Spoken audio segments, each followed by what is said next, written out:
Topic of the day: why I created Surviving as an Indie Artist. First, let me introduce myself. You can call me Ray Cole. I am an indie artist that has had some success in my indie endeavors. I was able to make money off my craft and wanted to help other artists do the same. Surviving as an indie artist was my brainchild for a project while I was in college. I was in a film and editing class at Lindenwood University, and we had to come up with a project. Most of my projects in college was based around music or the music industry. I began to think what I wanted to do. Back in 2013, I tried to start an indie YouTube series where I interviewed other artists. I had a few people come through. However, I needed a lot more practice, so I shelved the idea. In 2014-2015, a friend of mine named Chris introduced me to a gentleman that ran multiple podcasts, one in particular that was geared toward indie artists. Eventually, I became the primary host of the show, along with the help of my cousin. We ran the podcast for about a year before I had to transition to other commitments. So while sitting in class, I figured I'd do a documentary about indie artists in St. Louis, but in particular something that could help indie artists advance.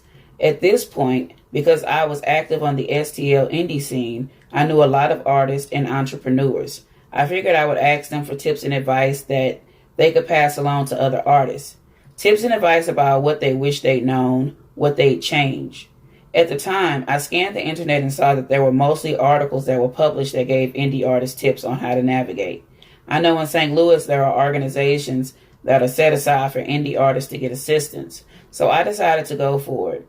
In 2017, 2018, I released my first interviews.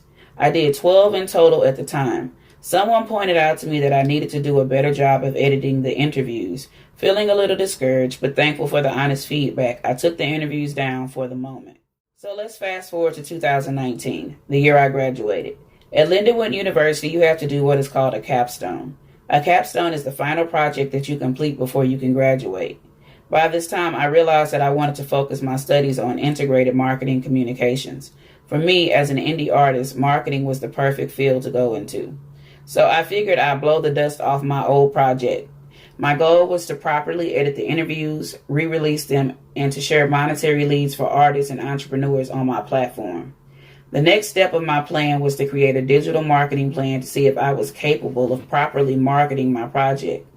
My goal was to use this project as a portfolio piece. The question was I successful? I've come to the conclusion that I was very successful at doing so, and I will tell you why in another video. It is now my goal to wrap up my project. I wanted to see it through. The goal was to get more seasoned artists to share their experience with upcoming artists. I believe I was successful at moving the conversation along and in some instances helping to get it started. I contemplated doing multiple seasons, but the whole idea of indie artists and how to survive has become oversaturated. So I will release a few episodes, or the episodes that I have left, because the artists were kind enough to share their time with me and their experiences. I'm better at editing, so I think everything should sound and look good. And I'm going to end the project. I just really wanted to complete it because I started it, and I will leave it up, and hopefully it can help future generations of indie artists get ahead and hopefully give them some insight on how to navigate before they jump into it. Thanks for checking out Surviving as an Indie Artist.